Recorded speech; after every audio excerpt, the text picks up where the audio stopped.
স্বেচ্ছাসেৱী সংগঠন পূৰ্বোত্তৰ পৰিৱেশ শিক্ষা সমিতিৰ চমুকৈ চীনৰ উদ্যোগত আৰু অসম বিজ্ঞান প্ৰযুক্তিবিদ্যা আৰু পৰিৱেশ পৰিষদৰ সহযোগিতাত আৰু কেন্দ্ৰীয় বন পৰিৱেশ আৰু জলবায়ু পৰিৱৰ্তন মন্ত্ৰণালয়ৰ পৃষ্ঠপোষকতাত আজি গোলাঘাটৰ চানমাৰী হাইস্কুলত পৰিৱেশ সম্পৰ্কীয় এক প্ৰদৰ্শনী অনুষ্ঠিত হয়। ইতিপূৰ্বে অনুষ্ঠানটিত সভাত মুগা আৰু এৰিপলু পেলনীয়া খোলাৰ পৰা কিদৰে সাজ-সজ্জা তৈয়াৰ কৰিব পাৰি সেই বিষয়ত এক প্ৰশিক্ষণ কাৰ্যসূচীৰ অন্তত আজি এই প্ৰদৰ্শনী অনুষ্ঠিত হয়। আজি পুৱা প্ৰদৰ্শনী উন্মোচন কৰে অসম চৰকাৰৰ ৰেচম বিভাগৰ অৱসৰপ্ৰাপ্ত যুটীয়া সঞ্চালক ধ্ৰুৱজ্যোতি বৰাই। অনুষ্ঠানত দুগৰাকী বিচাৰক আৰু সাংবাদিকক সম্বৰ্ধনাও জনোৱা হয়। এই প্ৰদৰ্শনীত জিলাখনৰ 40খন বিদ্যালয়ৰ দুগৰাকীকৈ মুঠ 80গৰাকী শিক্ষক শিক্ষয়িত্ৰীয়ে অংশগ্ৰহণ কৰে। সমল ব্যক্তি হিচাপে বিমান শৰ্মা, প্ৰাঞ্জুমণি ফুকন, ৰিঞ্জুমণি বৰুৱা আৰু অচিন্ত হাজৰিকাই অংশগ্ৰহণ কৰে।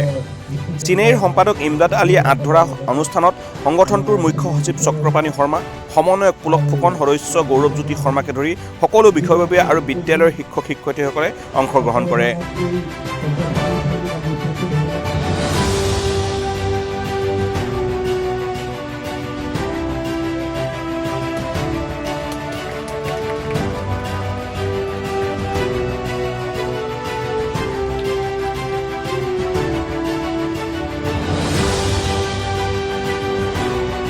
গোলাঘাটৰ পৰা মেঘালী শইকীয়াৰ সহযোগত খবৰ গোলাঘাট।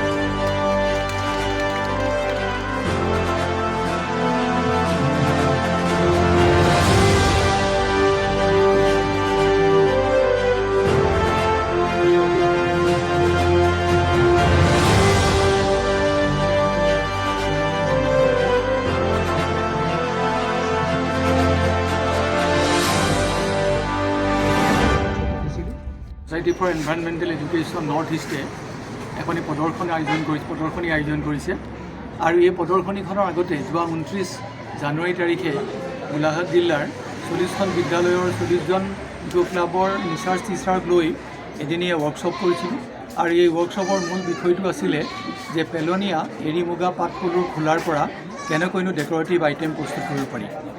আৰু সেই শিক্ষকসকলে নিজৰ নিজৰ বিদ্যালয়ত গৈ তেওঁলোকৰ ইকো ক্লাবৰ ছাত্ৰ ছাত্ৰীসকলক এই সম্পৰ্কে ট্ৰেইনিং দিলে আৰু তাৰপিছত ছাত্ৰ ছাত্ৰীসকলৰ হতুৱাই এৰী মুগা পাট পলুৰ খোলাৰ পৰা বিভিন্ন ধৰণৰ ডেকৰেটিভ আইটেম বনাই বিশেষকৈ মহিলাসকলৰ অৰ্নামেণ্টছ কেনেকৈ বনাব পাৰি সেই সম্পৰ্কীয় ট্ৰেইনিং হোৱাৰ পিছত তেওঁলোকে বনাই আনি আজিৰ আমাৰ প্ৰদৰ্শনীত তেওঁলোকে প্ৰদৰ্শন কৰিছে আৰু আজিৰ প্ৰদৰ্শনীখন মূল বিষয় সেইটোৱেই আৰু লগতে আজি বিশেষ ব্যক্তি আমাৰ মাজত উপস্থিত আছিল।